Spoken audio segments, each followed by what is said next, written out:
নোয়াখালী, কোম্পানীগঞ্জ, কবিরহাট উপজেলা নিয়ে গঠিত নোয়াখালী ৫ সংসদীয় আসন। এই আসনে সাবেক সড়ক ও সেতুমন্ত্রী ওবায়দুল কাদের, যার কালো থাবা পড়েনি এমন কোনো সংস্থা নেই।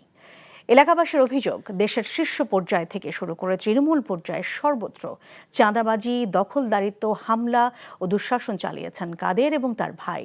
লুটপাট করেছেন কোটি কোটি টাকা। নোয়াখালী থেকে মোহাম্মদ মাসুদ পারভেজের পাঠানো রিপোর্টে দেখুন বিস্তারিত।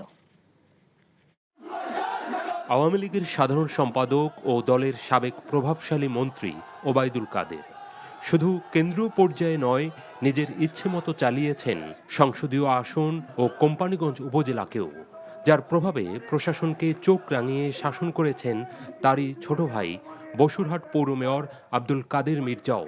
এখন মুখ খুলছেন এতদিন যারা ছিলেন এক দুঃশাসন, নির্যাতনের ভয়ের রাজ্যে। কোম্পানীগঞ্জে কোনো উন্নয়ন উনি করেননি। এখানে উন্নয়ন করেছেন উনি সন্ত্রাসের, এখানে উন্নয়ন করেছে চাঁদাবাজির, এখানে উন্নয়ন করেছে লুটতরাজ দখলের। সাধারণ মানুষ একরকম অসহায় অবস্থায় ছিল।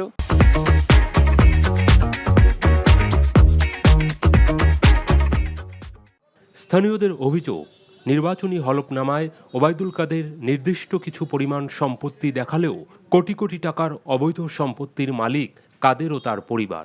বসুরহাট বাজারের ব্যবসায়ীরা ওবায়দুল কাদের দাপটে এবং মির্জা কাদের সহ তাদের 2 ভাই 3 ভাই এবং তাদের ভাগিনাদের দাপটে কোম্পানীগঞ্জের মানুষের যে অতিষ্ঠ অবস্থা ছিল, এটা কোম্পানীগঞ্জের মানুষ সহ বাংলাদেশের সকলে জানে। তার কাছে তো দলীয় বাহিনী বলে অন্য কোনো লোক তার কাছে যেতে পারতো না, এবং তার নির্দেশেই মূলত কোম্পানীগঞ্জের সমস্ত এই হত্যাকাণ্ডগুলো ঘটেছে এবং তার ভাই হত্যাকাণ্ডের সাথে সরাসরি জড়িত ছিল। নদী ভাঙন এলাকায় বাঁধ নির্মাণ, উপজেলা প্রশাসন, সড়ক বিভাগ, সরকারি বেসরকারি অফিস, রাস্তাঘাট ও বিভিন্ন অবকাঠামো নির্মাণ সহ সকল স্তরে দুর্নীতিতে জড়িয়েছিলেন তারা। ইতিমধ্যে ওবায়দুল কাদের এবং তার পরিবারের বিরুদ্ধে অবৈধ সম্পদ অর্জনের প্রাথমিক তথ্য পেয়েছে দুদক। গত বছর 5ই আগস্ট সরকার পরিবর্তনের পর বসুরহাটের রাজাপুরে সাবেক মন্ত্রী ওবায়দুল কাদেরের গাড়ি ও বাড়িতে আগুন ধরিয়ে দেয় ক্ষুব্ধ জনতা।